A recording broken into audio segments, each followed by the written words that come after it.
The night I took my neighbor to a drive-in movie, I thought the hardest thing I would have to deal with was choosing between two terrible snacks from the concession stand. I was wrong. By midnight, I was sitting in the dark with a woman I had known for almost 3 years, listening to her finally tell me the truth about the pain she had been hiding behind her smile. And when she climbed into the back seat of my car and quietly said, "The movie can wait," I realized that sometimes people don't need someone to save them. They just need someone willing to stay. If you believe everyone deserves a second chance, especially when life has broken their confidence, take a moment to like this video, share it with someone who needs a little hope, leave a comment telling us where you're watching from, and subscribe to Kindness Studio for more emotional stories about kindness, healing, and second chances. My name is Daniel, and for most of my adult life, I had become comfortable with being alone. I lived in a small rental house on a quiet street where everybody knew everybody, but nobody really knew me.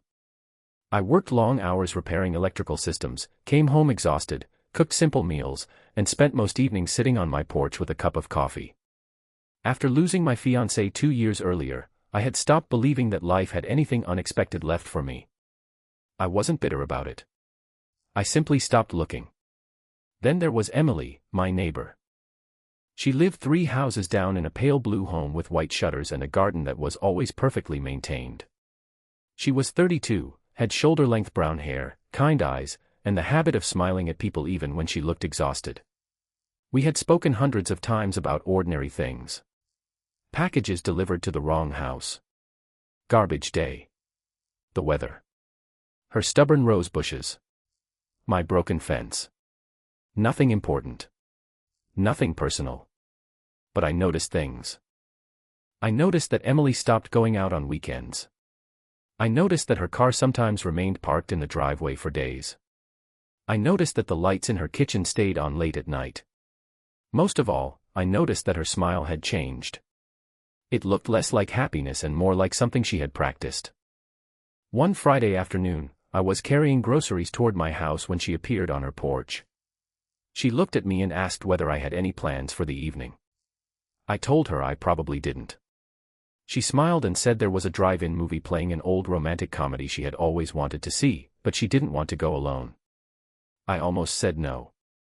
Not because I didn't want to go with her, but because I knew how easily 2 lonely people could mistake companionship for something more. Still, there was something in her expression that made me pause. She wasn't asking for romance. She was asking for company. So I agreed. That evening, Emily arrived wearing a simple cream sweater and jeans, carrying a small paper bag filled with homemade cookies. She laughed when she saw my old car and said it looked like something from another decade.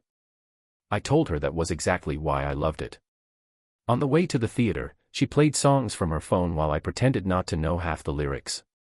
For the first time in months, I laughed without forcing it. The drive-in was crowded. Families filled the rows, couples sat beneath blankets, and children ran around carrying buckets of popcorn. We found a parking spot near the back, bought popcorn and drinks, and settled into the front seats while the huge screen lit up the night. Emily watched the opening scene for maybe 15 minutes. Then she became quiet. I glanced at her and saw tears sliding silently down her cheeks. I asked if she was okay, but she wiped them away and smiled as if nothing had happened. She told me the movie reminded her of someone. I didn't press her. Instead, I turned the radio down and let her have the silence. A few minutes later, she looked toward the back seat. Then she opened the door, climbed into the spacious rear seat, and curled up against the side window. I was confused until she looked at me and softly said, "The movie can wait." I turned around. She wasn't smiling anymore. She told me that 3 months earlier, the man she had been married to for 6 years had left her. Not gradually. Not after a long conversation. He had simply announced that he wanted a different life and moved out while she was at work. Emily said the worst part wasn't losing him. It was losing the version of herself she had believed existed inside that marriage. She had spent years making plans around someone else. Their house. Their future. Their vacations. Their children someday. Then one morning, all those plans disappeared, and she didn't know what to do with the empty space. She admitted that she had been pretending to be fine because she was embarrassed. She didn't want neighbors feeling sorry for her. She didn't want friends asking questions. She didn't want anyone seeing how frightened she was. Then she said something that stayed with me. She told me she was afraid that if she stopped pretending to be strong, nobody would stay. I moved into the back seat, leaving enough space between us to make sure she never felt pressured. I told her that being hurt didn't make her weak, and being abandoned didn't mean she was unworthy of being loved. For a while, neither of us spoke. Outside, the movie continued playing. The screen flashed through scenes of people falling in love while the two of us sat in the darkness of my old car talking about everything we had been too afraid to say. Eventually, Emily asked me why I always seemed so comfortable being alone. That question opened a door I had kept locked for years. I told her about Sarah, the woman I had once planned to marry. I told her how we had lost our relationship slowly, not because of betrayal, but because life became complicated. She moved to another state for a career opportunity, I stayed behind to care for my father, and eventually our calls became less frequent. When my father passed away, Sarah was already building another life. I told Emily that I had spent 2 years pretending I didn't miss either of them. She looked at me and said maybe we had something in common. Maybe we were both pretending loneliness was the same thing as peace. That night changed something. Not because we kissed. We didn't. Not because we suddenly promised each other a future. We didn't. It changed because, for the first time, neither of us had to pretend. When the movie ended, Emily didn't immediately leave the car. She looked through the windshield at the emptying theater and said she had almost canceled our plans that afternoon because she was scared. I asked what changed her mind. She said she saw me carrying groceries and thought, he looks lonely too. I laughed, and she laughed with me. Then she said she was glad she had come. The next morning, there was a knock on my door. Emily stood outside holding 2 cups of coffee. She said she had decided that healing probably shouldn't happen alone. From that day forward, we started doing small things together. Sunday breakfasts. Walks through the neighborhood. Grocery runs. Sometimes we talked for hours. Sometimes we sat quietly without saying anything.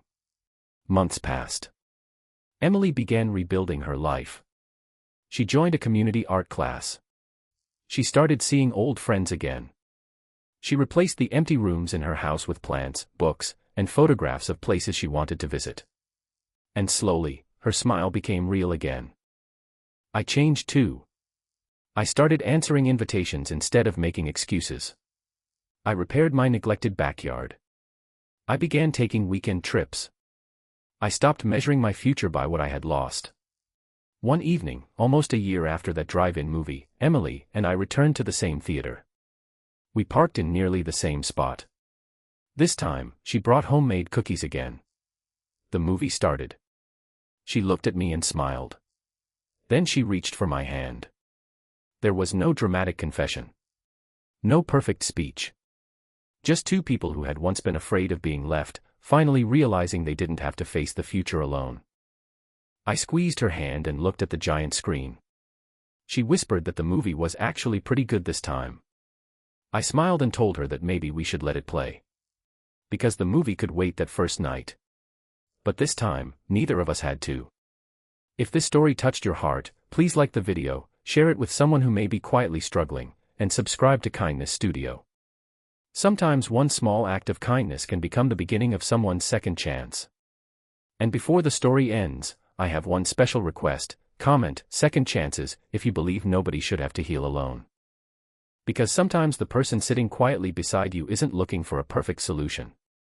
Sometimes they're simply hoping someone will notice the sadness behind their smile and stay long enough to remind them that their story isn't over. Emily taught me that healing doesn't always arrive with fireworks. Sometimes it arrives as a cup of coffee, an old car, a late-night conversation, and someone brave enough to say, "The movie can wait." And sometimes, the person you thought was only your neighbor becomes the reason you finally stop being afraid of tomorrow.